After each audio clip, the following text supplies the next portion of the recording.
नमस्कार दोस्तों, आप देख रहे हैं मोक नायक। साथियों, इस देश के अंदर बहुत बड़ी चर्चा हो रही है। अभी हाल ही में हमारे जगदीप धनखड़ जी ने इस्तीफा दिया।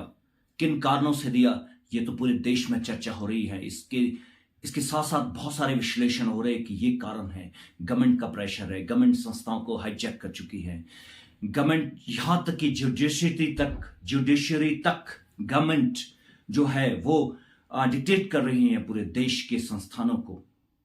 यह तो एक बात हुई, पर इस देश के अंदर एक बहुत बड़ी चर्चा हो रही है दोस्तों। वो है कि अगला उपराष्ट्रपति कौन होगा। अगला उपराष्ट्रपति नीतीश कुमार जी होंगे, अगले उपराष्ट्रपति शशि थरूर जी होंगे, अगले उपराष्ट्रपति वर्मा जी होंगे, अगले उपराष्ट्रपति डैश डैश होंगे। पर इस देश के अंदर क्या यह चर्चा है कि अगला उपराष्ट्रपति मुस्लिम होगा? क्या इस देश के अंदर यह चर्चा है कि अगला उपराष्ट्रपति दलित, पिछड़ा, बहुजन होगा? क्या इस देश के अंदर यह चर्चा नहीं हो सकती है?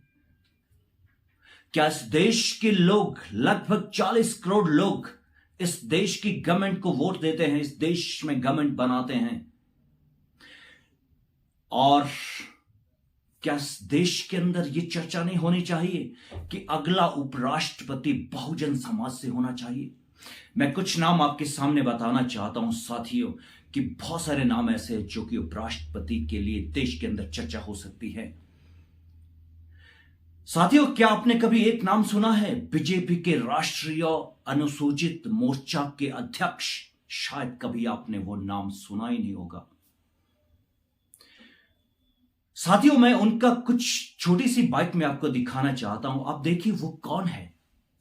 क्या आपने कभी बीजेपी के राष्ट्रीय अनुसूचित जाति मोर्चा के अध्यक्ष को देखा है? क्या उनकी बाइट को सुना है?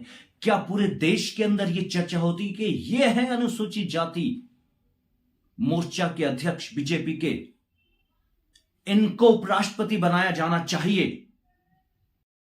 डीडी न्यूज के वरिष्ठ संवाददाता शैलेंद्र मिश्र के साथ बीजेपी के अनुसूचित जाति मोर्चा के राष्ट्रीय अध्यक्ष लाल सिंह आर्य की खास बातचीत। खास मुलाकात में आप सभी का स्वागत है। आज एक खास मेहमान हमारे साथ हैं।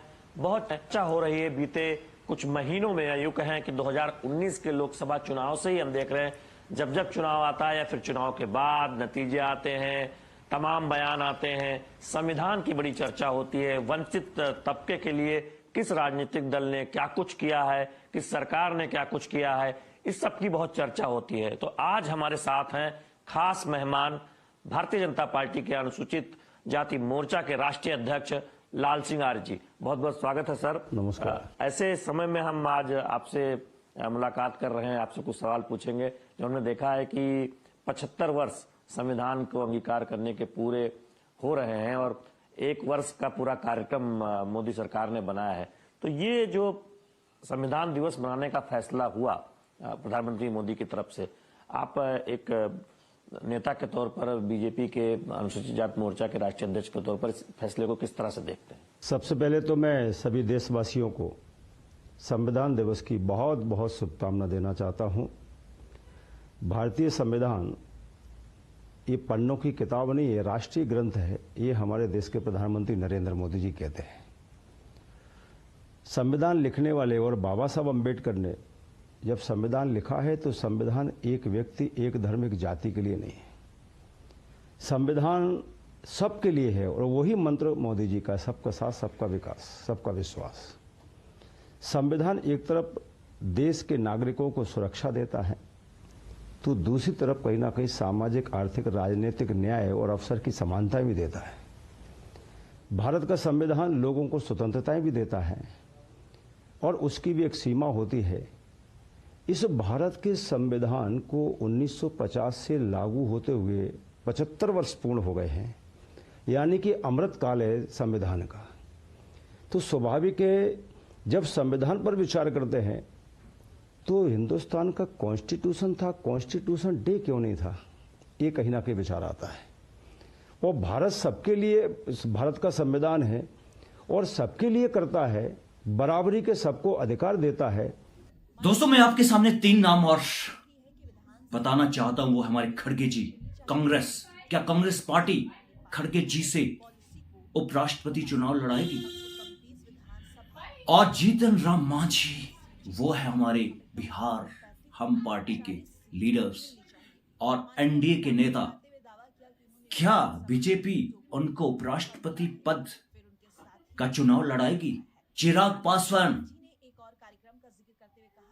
क्या उनसे उपराष्ट्रपति का चुनाव लड़ाया जाएगा?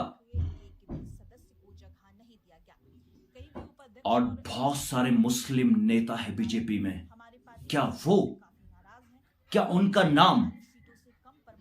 उनका नाम उपराष्ट्रपति के लिए बीजेपी देगी?